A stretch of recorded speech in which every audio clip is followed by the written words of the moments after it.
No, the title wasn't clickbait. I genuinely believe that most everybody should be considering getting business credit cards, and we're going to talk about exactly why I say that here today. This video is going to be broken down into 3 main parts, each one being a reason as to why I think you should consider business credit cards. Reason number 1 being that you are eligible even without an official business. Reason number 2 is because they give you higher welcome offers. And reason number 3 is that they do not impact your personal credit report, at least usually. Now let's go ahead and dive in with reason number 1. You're eligible for these cards even without an official business. How do you do that, you may ask? Well, you can apply for business credit cards as a sole proprietor using your social security number like you normally would for a personal credit card application. What that means is that despite what you may have thought before this video, you do not need an LLC or an EIN to apply for business credit cards. Stating that you're a sole proprietor on your business credit card applications basically just means that you are saying that you are your own business. So if you make any kind of income outside of your normal 9 to 5, or even just expect to make some income at some point, you already are a sole proprietor. And when I say any income, I legitimately mean like anything. I've applied for 2 credit cards using this exact method and reported something like $1,000 to $5,000 in expected annual revenue from my business, and only a couple $100 per month that would be,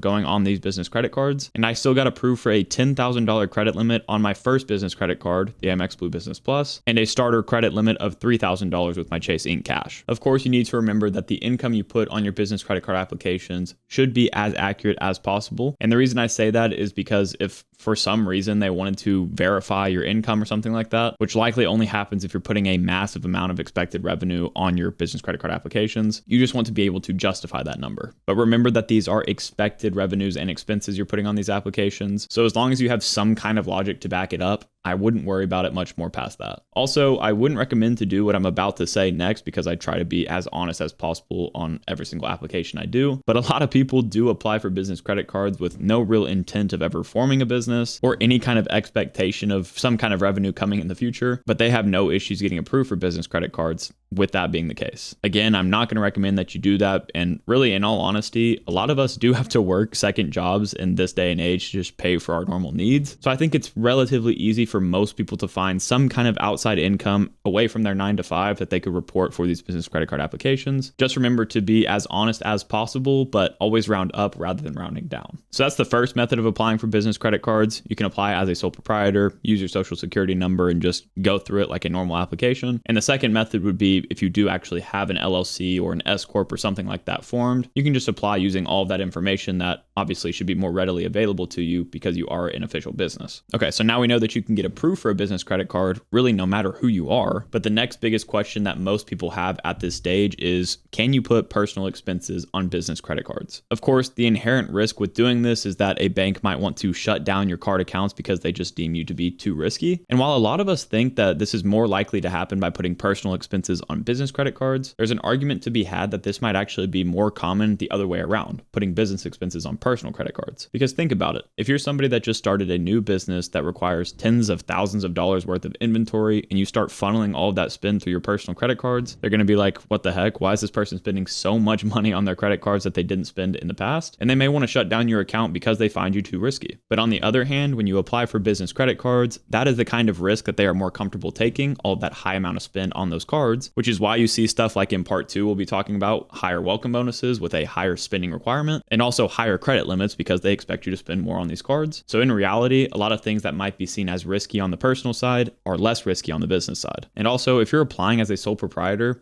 how is the bank really going to be able to tell whether or not that exact purchase you put on that card is for personal or business expenses, considering you are your own business in that case? At the end of the day, the accounting and the tax liability does fall on you, of course. So if you do end up having personal expenses on business credit cards, which will likely happen to anybody at some point, no matter how intent you are on choosing the right card whenever you go to purchase things, as long as you don't write off those personal purchases, you should be fine. Of course, there are card agreements out there on business credit cards that have small text saying that these cards should be used for business purchases only. But most of the time, especially on business credit cards like from Chase and Amex, for example, they usually do not care what purchases you're putting on those cards as long as you're using them responsibly and paying them off on time and stuff like that. At the end of the day, banks want to see you using their cards. That's how they make their money. You swipe their cards, they're making money. So they're generally happy as long as you're using your cards a lot and making your payments on time. Also, of course, I'm no tax professional, no financial advisor of any kind, but to my understanding, there is no part of the tax code that references business business credit cards at all. So the IRS are not going to be the ones that are breathing down your neck, making sure you're making all these purchases on the right credit cards. You just want to be sure to document all of the purposes of each of your purchases and not write off personal expenses that you shouldn't be. If you're super concerned about this, there are countless data points on Reddit and in my Discord, which is linked below as always, that should help to calm those nerves a little bit, but of course the decision is completely up to you. I'm not ever going to tell you to do something you're uncomfortable with, but I do just want to open up your eyes to the possibilities of the credit card game that you might not have thought of before. Before we dive into reason number 2, I have a quick little bonus tip for y'all here. Those of y'all who have watched the channel for a while know that I've been using Max Rewards for a couple of years at this point, hence why they're a sponsor of the channel. And while we're speaking about business credit cards and how beneficial they can be, I figured that this is a perfect opportunity to talk about how well those business credit cards compare with Max Rewards, specifically their gold tier. Max Rewards Gold automatically activates all of your credit card offers for you. And while that's already really helpful on the personal side of things, this is even more helpful on the business side of things because business credit cards have different types of offers that you can activate on them. But rather than me just saying that that's beneficial, let me go ahead and take y'all into my app and show you some of the offers that are active on one of my business credit cards right now. So on my home screen here, you can see all my cards obviously, but let's click into my Amex Blue Business Plus. And then if I scroll all the way over to this right tab here, that is where all of my offers for that card are going to be showing. Of course, as you can see at the top here, there are 338 active offers on my card right now. And there's a ton that we could scroll through here. Some of these might catch your eye, some of these might not be beneficial at all for you. But one offer that I found a few days ago that is more specific to business credit cards specifically is going to be this offer for FedEx, where you're able to get 45% back as a statement credit when using this card on FedEx Ground or FedEx Express purchases. And that is up to $1,100 back. So if you're somebody running a business that has a lot of inventory that needs to be shipped out, this could obviously be huge, especially during this holiday season where you're probably shipping more than normal. Or maybe during this holiday season, you just need to buy some gifts for your employees and you really like Crocs, which I'm wearing right here. Well, on this card right now, you can get 6% back rather than just the normal 2x that the card gives you. And there are plenty more offers than just these two, but those are some that caught my eye. This is also just one of the many features that Max Rewards offers. So if you want to try out all of the free features even, be sure to download the app through my link in the description. And during the sign up process, if you enter the promo code Spencer, you'll get 1 free month of Max Rewards Gold, which is how I have all these offers activated. And at the same time, that lets them know I sent you. So I thank you in advance for doing that. So now we know we're eligible for business credit cards and are comfortable putting,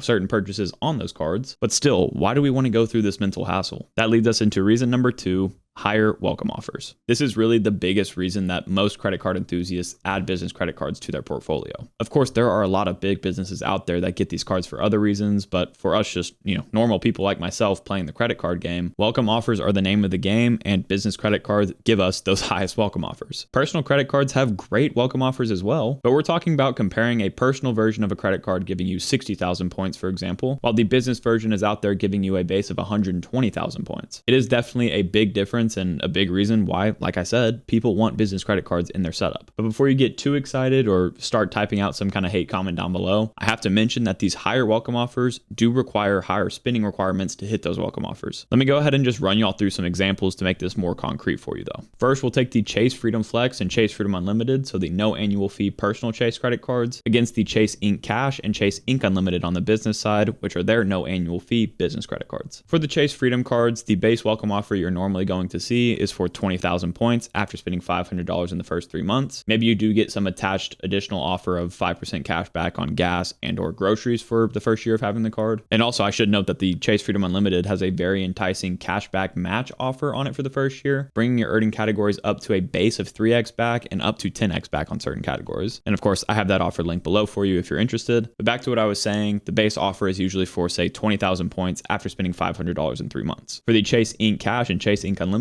on the other hand, the base offer is for 75,000 points after spending $6,000 in 3 months. And right now they're offering 90,000 points for that same $6,000 worth of spend in 3 months. And I have to say that if you are somebody that has not jumped on these offers yet and you're under 524 and open to getting business credit cards, I would highly consider getting these right now, especially during the holiday season. As always, I want you to go ahead and check with your friends and family first to see if they have referral links they can send you. But if you weren't planning on using any links at all, if you use mine down below, it genuinely helps helps out the channel a ton. So I thank y'all in advance for doing so on any credit card I talk about. But as you can see, the difference between the free personal credit cards and the free business credit cards with Chase is 70,000 points. Granted, you have to spend $5,500 more to get those 70,000 points, but the fact that a no annual fee credit card is going to give you 90,000 points right now is really insane. Now let's talk about the $95 annual fee Chase credit cards, the Chase Sapphire Preferred versus the Chase Ink Preferred. The Chase Sapphire Preferred is going to offer you 60,000 points for spending $4,000 in the first 3 months of having it. It does usually rise to 80,000 points at some point in the year, so keep an eye out for that, but the base is 60,000. And right now, the Chase Ink Preferred has a base offer of 100,000 Chase points after spending $8,000 in the first 3 months of having it. So again, we're talking about 40,000 points for an extra $4,000 worth of spend, which is a good rate of return. Now, there are countless examples of this happening with other lenders, especially like the Amex Business Platinum card compared to the Personal Platinum, but I think you get the point. Now, at this point, you may understand the power that these cards provide for the most part, but you're like, I don't want to spend that much money for a welcome offer. And I also might not use these business credit cards all the time since my personal credit cards already cover most of what I need. But that leads us to the final nail in the coffin as to why business credit cards are so lucrative for the everyday credit card user. That being because they do not impact your personal credit report usually. Hopefully just in me saying that, you have an idea of why that is so powerful. But let me walk y'all through why that's been so beneficial for me personally. And also, first of all, I have to note that certain business credit cards will report to your personal credit report, specifically those from Capital One, for example. But most of the business credit cards that you'll be looking at getting, specifically from Chase and Amex, for example, you're going to be in the clear there. The first big plus of them not reporting to your personal credit report is that they won't add to your Chase 524 count. That does not mean that Chase business credit cards are not impacted by Chase 524 though. And what I mean by that is that if you're thinking about applying for a Chase business credit card, you do need to be under 524 in order to get approved for those. But once you add those cards to your setup, you will not add to your 524 count. So say you're at 424 with Chase, you go ahead and add the Chase Ink Unlimited to your setup with that 90,000 point offer. You'll be able to get approved for that card because you're under 524, but after applying, you will still be at 424. But on the other hand, if you were to apply for that card at 524, you'd likely get denied for it because of the 524 rule, even though that card would not have pushed your 524 status any higher. Do remember too that for any credit card you apply for with Chase, you will get a hard pull on your personal credit report for that, but you're not getting a new account added to your personal credit report when applying for Chase business credit cards. So that's really the only effect you're going to see on your personal credit report from applying for a Chase business credit card. But the fact that these business credit cards will not add to your 524 account is a massive reason as to why the welcome offers on these cards are so attractive. Even though the spending requirements for those welcome offers are higher, and yeah, maybe you don't get a ton of use out of these cards on a daily basis, you can add these cards while gardening your 524 status, meaning that you're not applying for personal credit cards. So instead of sitting there and not applying for a card for 6 to 12 months, you can get a few more credit cards while you wait because business credit cards won't add to your 524 count. That's a massive reason that I personally love business credit cards and why honestly I wish I was always under 524 so I could just keep constantly getting new Chase Ink card offers. And matter of fact, I've actually especially appreciated this fact as it comes to Amex business credit cards, maybe even more so than Chase. I say that because if you already have an Amex credit card,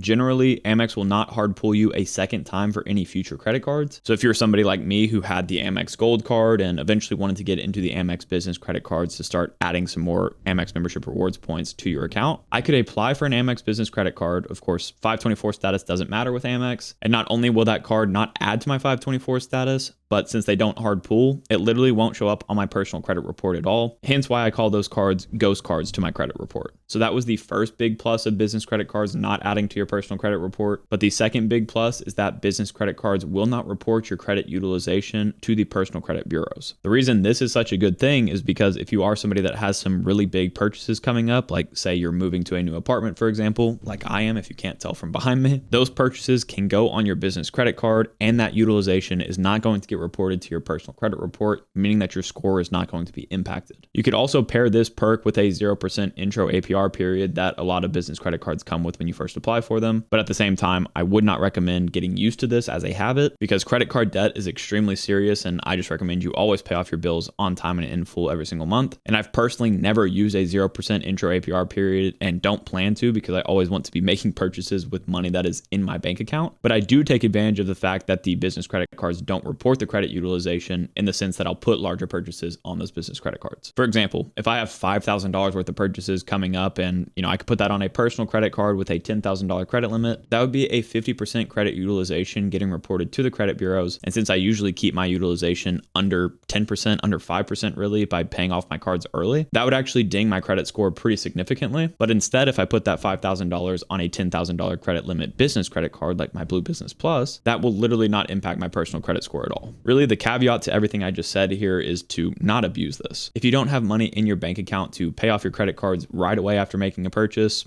you shouldn't be buying it. While you may see some forms of debt out there like a mortgage that is very beneficial to leverage, credit card debt is not one of those types of debts. So just be smart about this. And if you have a problem with overspending and not making your credit card payments on time, definitely don't utilize a 0% intro APR period or utilize business credit cards for large purchases if you don't have the money to pay those off right away. As you can hopefully tell by now though, I think that business credit cards are a severely underutilized tool in the credit card game that I think every single person can take advantage of in some form or fashion. If you want to learn more about some specific business credit cards that I either have or expect to get at some point, go ahead and click into this playlist next. And of course, best of luck to you on your next business credit card application. And just remember that if you weren't planning on using anybody else's link, it would really mean a ton to me if you use mine, link down below as always. Odin and I both want to say thank you guys so much for watching this video. If you did enjoy it, please consider leaving a like and subscribing to the channel down below, and we'll catch you guys next time.